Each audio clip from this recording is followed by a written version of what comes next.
Saludos para usted, hermano y amigo querido. Gracias por estar aquí. Continuamos estudiando nuestra lección Las promesas del pacto. Dios ha prometido, pero como hemos estudiado hasta hoy, esas promesas tienen condiciones. Dios cumplirá su palabra y nosotros hemos sido llamados también a poner atención, a escuchar la voz de Dios y cumplir con nuestra parte. Llegamos a la lección número 7. El título de esta lección es El pacto en el Sinaí. Texto central, texto para memorizar, Éxodo 19:4. Vosotros visteis lo que hice a los egipcios y cómo os tomé sobre alas de águila y os he traído a mí. Un niño, uno de 7 hermanos, sufrió un accidente y lo llevaron al hospital. En su casa rara vez había suficiente, en todo sentido. Nunca tomó más que una parte de un vaso de leche. Si el vaso estaba lleno, lo compartían 2 de los niños, y el que bebía primero debía tener cuidado de no tomar demasiado. Después de que hicieran sentir cómodo al pequeño en el hospital, la enfermera le trajo un gran vaso de leche. Él lo miró con ansias por un momento, y luego, con el recuerdo de las privaciones de su casa, preguntó: ¿hasta dónde puedo beber? La enfermera, con los ojos brillantes y un nudo en la garganta, le dijo: bebe todo, niño, bébelo todo. Al igual que este niño, era un privilegio para el antiguo Israel, como para nosotros, beber profundamente de los manantiales de la salvación. En otras palabras, tenemos un manantial para nosotros. Y como Israel, quizás no lo estamos bebiendo. ¿Cuántas bendiciones Dios tenía para el pueblo de Israel? ¿Cuántas bendiciones el Señor tiene para nosotros? ¿Qué imágenes usó el Señor para describir su relación con Israel? ¿En qué medida las historias del Éxodo y el Sinaí son análogas a la salvación personal? ¿Cuál era el papel de la ley en el pacto del Sinaí? Bienvenidos. Sobre alas de águila. Como pueblo, Israel había estado inmerso en el paganismo egipcio durante muchos siglos, una experiencia que indudablemente ensombreció su conocimiento de Dios, de su voluntad y su bondad. ¿Cómo podría el Señor conquistarlos para sí? En primer lugar, demostraría la autenticidad de su amor por Israel y lo hizo a través de sus poderosos actos de liberación. Comenzaría a cortejar a la nación para que respondiera amorosamente a su propuesta del pacto. Primeramente, Dios recordó a la nación sus actos de gracia en su favor en el Sinaí.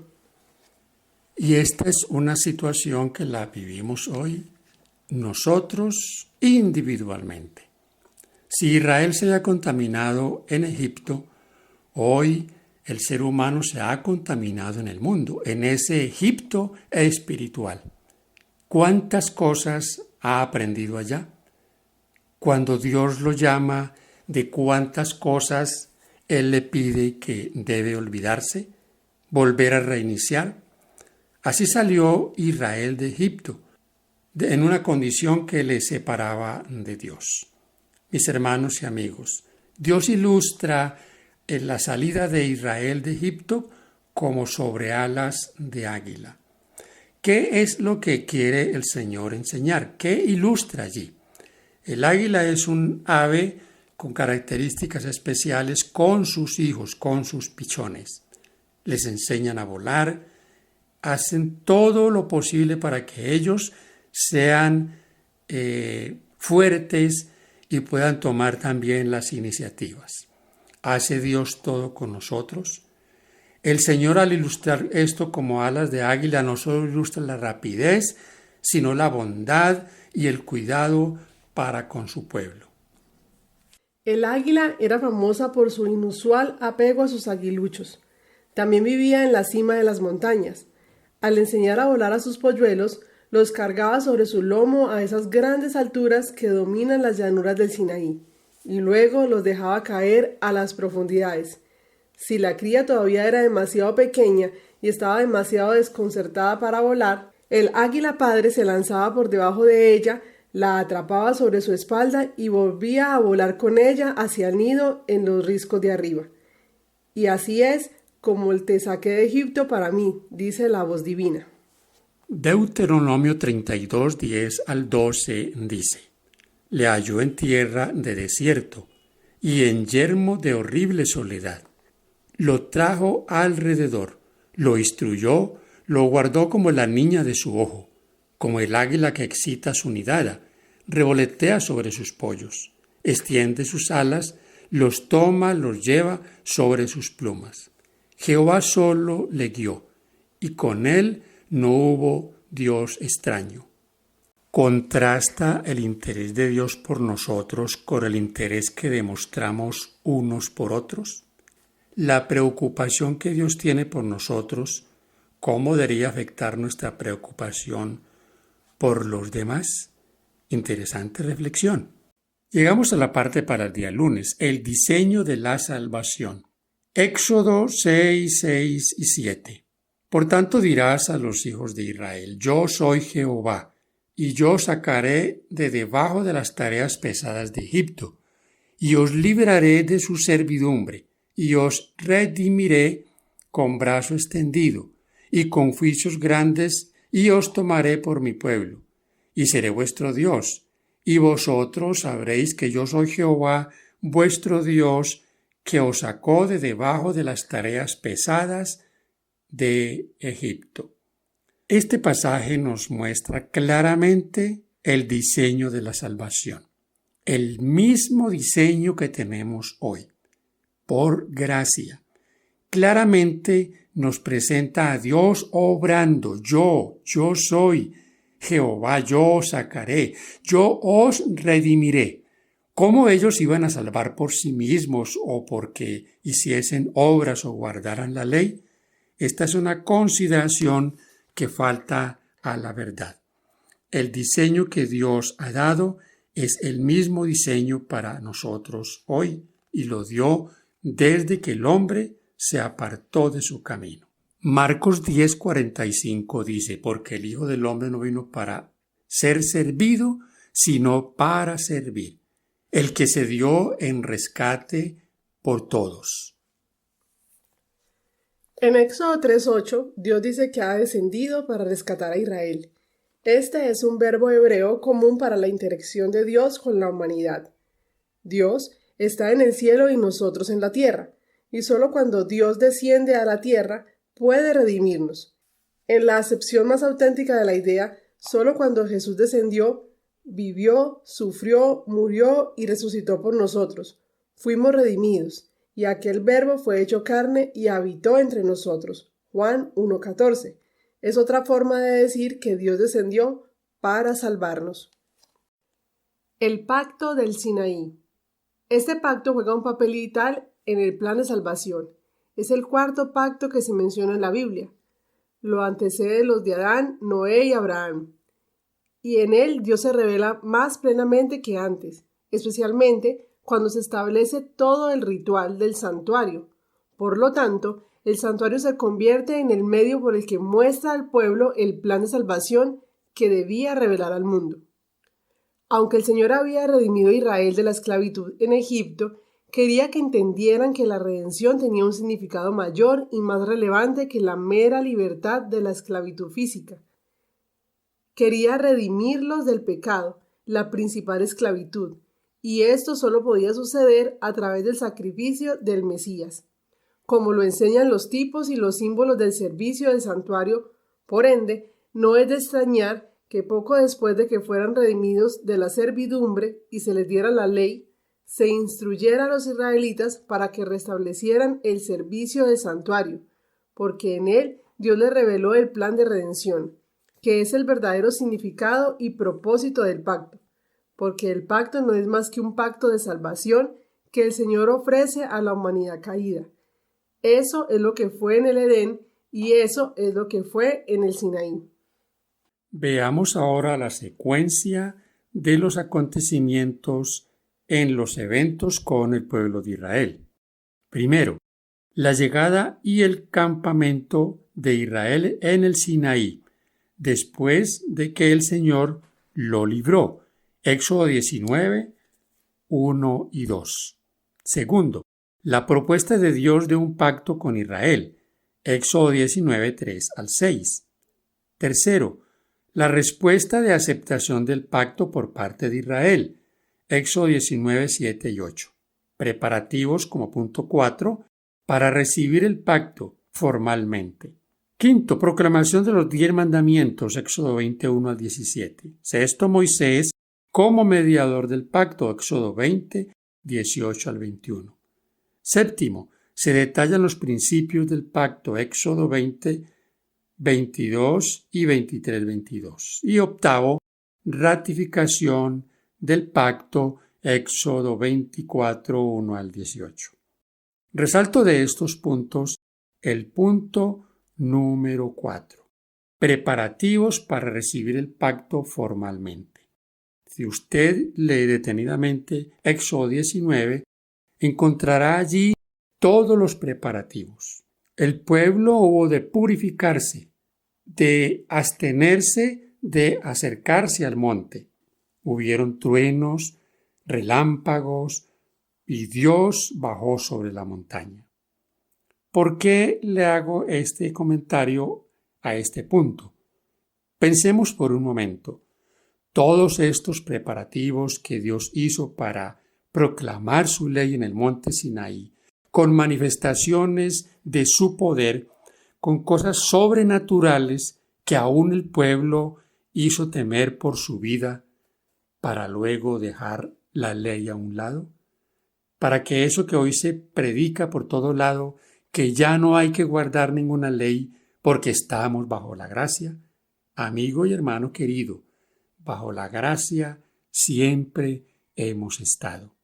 Nadie se va a salvar si no es por la gracia de Dios. ¿Era necesario que Israel tuviera este pacto con Dios? ¿Y era necesario que este pacto tuviera, como lo vemos en Éxodo 20, unas normas, unas reglas? Por supuesto que sí, totalmente necesario, porque hemos leído que el pecado está a nuestras puertas. ¿Qué dice la Escritura en cuanto al pecado? ¿Para qué Dios nos ha dejado su ley? Para mostrarnos nuestra condición pecaminosa. Es el espejo donde nosotros nos miramos. Y allí podremos ver qué tan lejos o qué tan cerca podemos estar de nuestro Padre Celestial. Dios e Israel. Éxodo 19, 5 y 6.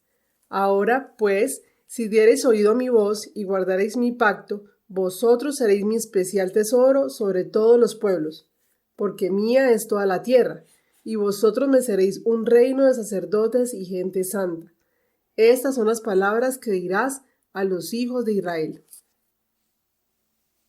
Volvemos a ratificar lo dicho en nuestro punto anterior.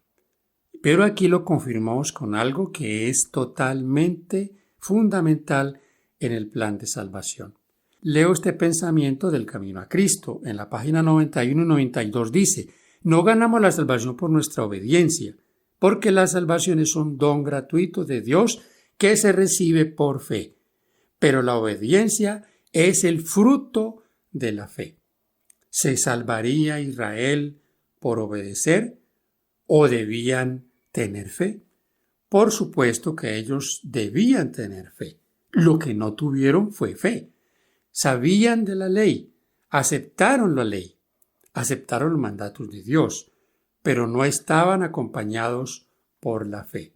Y la fe es fundamental en todo aspecto del crecimiento cristiano. Sin fe es imposible agradar a Dios. Así que, mis hermanos, fundamental para nosotros hoy comprender este punto. Piensa en lo que el Señor estaba dispuesto a hacer por la nación de Israel. No solo lo libró milagrosamente de la esclavitud en Egipto, sino también quería convertirlos en su tesoro, una nación de sacerdotes. Al basar su relación con ellos en su salvación, tanto temporal de la esclavitud en Egipto como eterna, el Señor buscaba elevarlos a un nivel espiritual, intelectual y moral que los convertiría en el portento del mundo antiguo. Todo con el propósito de usarlos para predicar el Evangelio a las naciones. Todo lo que tenían que hacer en respuesta era obedecer. Promesas, promesas. Éxodo 19:8. Todo el pueblo respondió a una diciendo: haremos todo lo que Jehová ha dicho. Moisés refirió a Jehová las palabras del pueblo. Romanos 9, 31 y 32. Mas Israel, que iba tras una ley de justicia, no la alcanzó. ¿Por qué? Porque iban tras ella no por fe, sino como por obras de la ley, pues tropezaron en la piedra de tropiezo. Romanos 10:3. Ignorando la justicia de Dios y procurando establecer la suya propia, no se han sujetado a la justicia de Dios. Y Hebreos 4, 1 y 2. Temamos, pues, no sea que permaneciendo aún la promesa de entrar en su reposo, alguno de vosotros parezca no haberlo alcanzado, porque también a nosotros se nos ha anunciado la buena nueva como a ellos, pero no les aprovechó el oír la palabra por no ir acompañada de fe en los que la oyeron. Independientemente de lo que Dios nos pida que hagamos, nuestra relación con Él debe basarse en la fe. La fe proporciona la base sobre la cual siguen las obras. Las obras en sí, por más pura que sea su motivación, por más sinceras y cuantiosas que sean, no pueden hacernos aceptables a los ojos de un Dios santo. No pudieron en la época de Israel, ni tampoco lo podrán en la nuestra. ¿Qué entonces hizo Dios para salvarnos? Primero, Isaías 53:6 dice que cargó con nuestro pecado. Isaías 64:6, somos suciedad, somos como trapos de inmundicia. ¿Qué hay en nosotros bueno? Absolutamente nada. Y Romanos 3:23, porque todos pecaron. Si todos pecaron, si todos somos transgresores de la ley de Dios, si somos rebeldes, ¿podríamos nosotros hacer algo por nosotros? ¿Salvarnos a nosotros mismos? ¿Salvarnos obedeciendo normas, leyes o haciendo ritos? Oh, mis hermanos, no hay esperanza para aquel que cree que lo va a ganar él. Jesús lo ganó para nosotros, pero el resultado de esto es la fe, y la fe llevará al creyente a hacer lo que Dios pida que haga. Lamentablemente, el pueblo hebreo creía que su obediencia llegaba a ser el medio de su salvación, no el resultado de la salvación.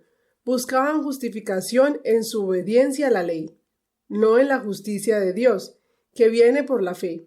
El pacto del Sinaí, aunque contiene un conjunto de instrucciones y leyes mucho más detalladas, fue diseñado como un pacto de gracia, al igual que todos los pactos anteriores. Esta gracia, que se ofrece gratuitamente, produce un cambio de corazón que conduce a la obediencia. Por supuesto que el problema no era su intento de obedecer. El pacto exigía que obedecieran. El problema era la clase de obediencia que ofrecían, que en realidad no era obediencia, como lo demostró la historia posterior de la nación. ¿Corremos nosotros peligro de hacer lo mismo que Israel? Claro que sí, corremos ese peligro. La salvación por obra la vemos reflejada en Caín y Abel. Abel creyó a Dios. Por fe hizo lo que Dios había pedido. Caín, pretendiendo hacer lo suyo propio, entonces sentó las bases de la salvación por obras. De esto nosotros debemos cuidarnos. Obramos por fe. ¿Hemos creído en la palabra de Dios? La fe es lo que debe motivar la vida de cada creyente. Pero no podemos olvidarnos. Yo tengo fe, pero esa fe se debe manifestar en lo que hacemos, en lo que vivimos y cómo nosotros representamos a Dios.